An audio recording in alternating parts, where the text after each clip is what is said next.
It all started when British broadcaster Piers Morgan invited Burkina Faso's transitional president Ibrahim Traoré-ni to appear on his international live stream platform for what was supposed to be a serious dialogue on African independence, Western influence, and media hypocrisy. Traoré-ni, known for his calm yet assertive tone, agreed to the invitation, but no one, not even the producers, were prepared for what was about to unfold. From the very beginning, the atmosphere was tense. Piers came in with his classic confrontational style, ready to challenge Traoré-ni on everything from coups to democracy. But Traoré-ni wasn't just prepared, he was ready to flip the entire narrative. And within the first 10 minutes, the world saw exactly what that meant. Piers began by questioning Traoré-ni's legitimacy as a leader, referencing the military takeover and asking pointed questions about democracy.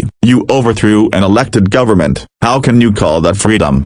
he asked. But Traoré-ni's response was sharp and unapologetic. "Freedom," he said, "isn't about holding fake elections while foreign powers steal our resources." The comment stunned not only Piers but the entire production crew. It was a direct hit at the Western political model, and the live stream audience numbers began to spike. But Traoré-ni wasn't done. He leaned into the camera and said something that would soon go viral. "If being anti-colonial makes me a villain, then I wear that title proudly." Piers tried to regain control of the interview. He accused Traoré-ni of censorship, of silencing opposition voices, and of using populist language to justify authoritarianism. But Traoré-ni responded not with defensive rhetoric, but with documents, charts, and statistics. "How many Western-backed leaders jailed protesters last year without media coverage?"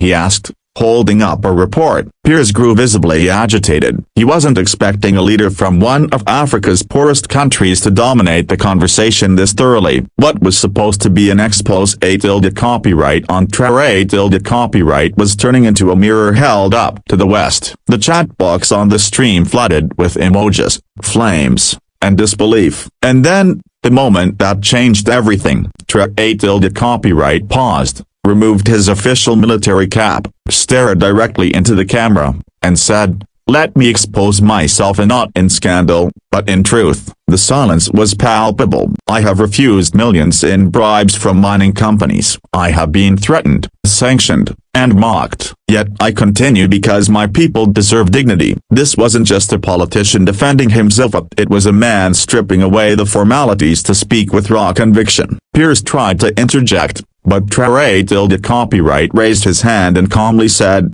"You asked me here for honesty. Now let me give it." The audience, already in shock, began sharing clips across social media. Within minutes, #Traoré-ni truth trended globally. Piers, clearly thrown off, tried to steer the conversation toward China and Russia, suggesting Traoré-ni was simply trading one master for another. But Traoré-ni fired back immediately. "When we trade with China, we at least get infrastructure. When we deal with the West, we get lectures and empty promises." That line ignited online debates like wildfire. People from around the world began chiming in, some supporting Traoré-ni's bold stance, others criticizing him for aligning with non-Western powers. But no matter which side they stood on, one fact remained: the Burkina Faso leader had completely hijacked the narrative. He wasn't on trial, he was leading it. Piers finally lost his composure. "So are you saying the UK,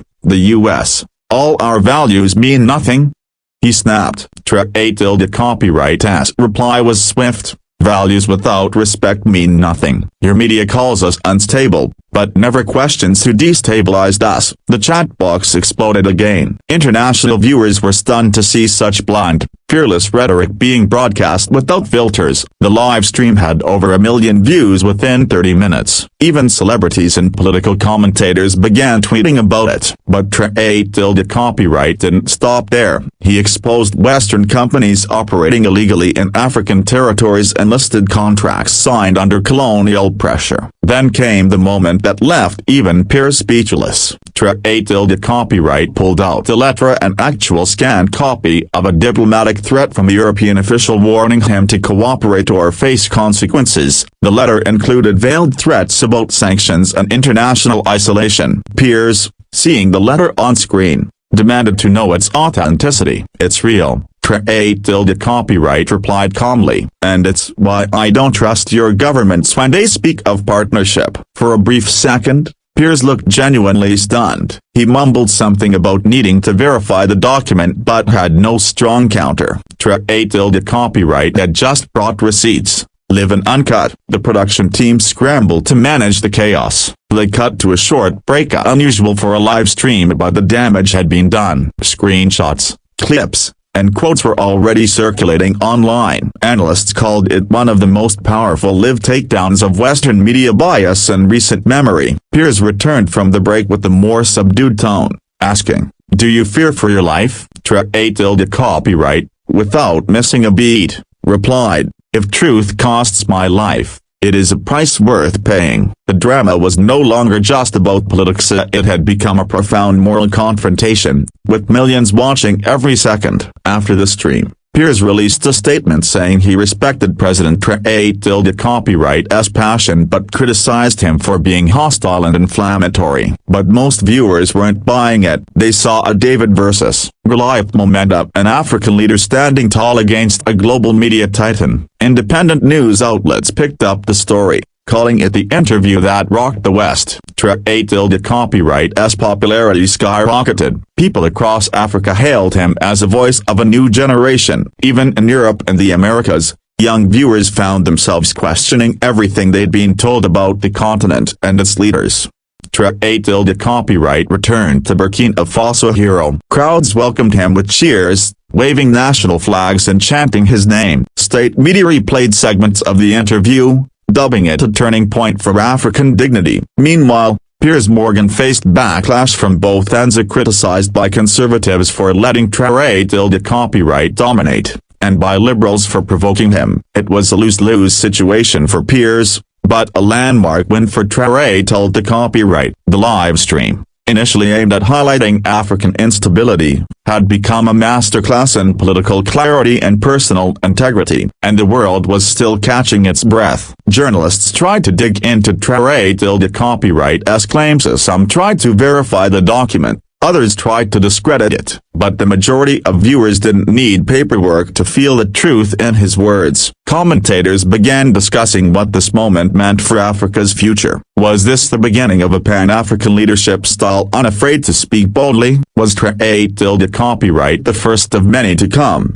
who would no longer bow before global media giants? The idea excited many and frightened others. Western diplomats, behind closed doors, were reportedly alarmed by the reach and resonance of Traoré copyright's words. Traoré copyright later addressed the international community again, up this time on his own platform. He thanked Piers for the opportunity but added, "I hope next time, your media listens more and judges less." That line itself went viral. A clip of him saying it became the most shared political reel of the week. Traoré copyright's courage inspired other African leaders to speak more candidly in their own interviews. From Senegal to Mali, echoes of his defiance were beginning to ripple. The message was clear: Africa was no longer playing defense. It was standing up, asking hard questions, and refusing to be framed by old narratives. Meanwhile, Piers took a short hiatus from his live streams. Sources close to his team admitted the backlash had been intense. Sponsors were concerned.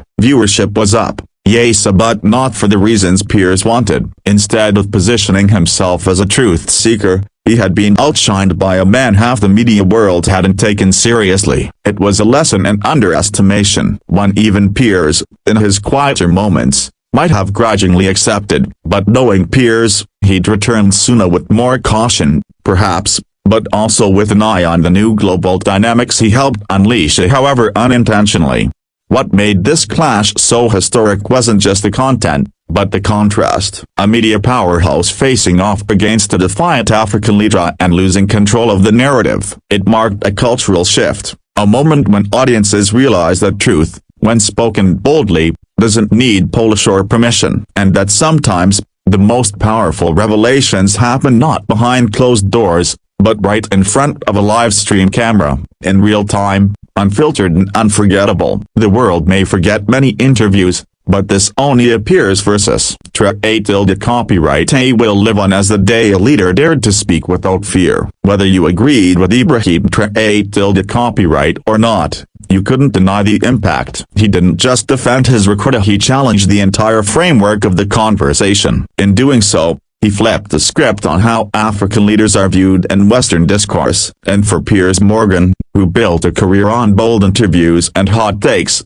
this moment became a defining chapter, one where he met someone equally bold, but more grounded in purpose. It wasn't just a fiery clash, it was a collision of truths. And now, the world is watching what comes next.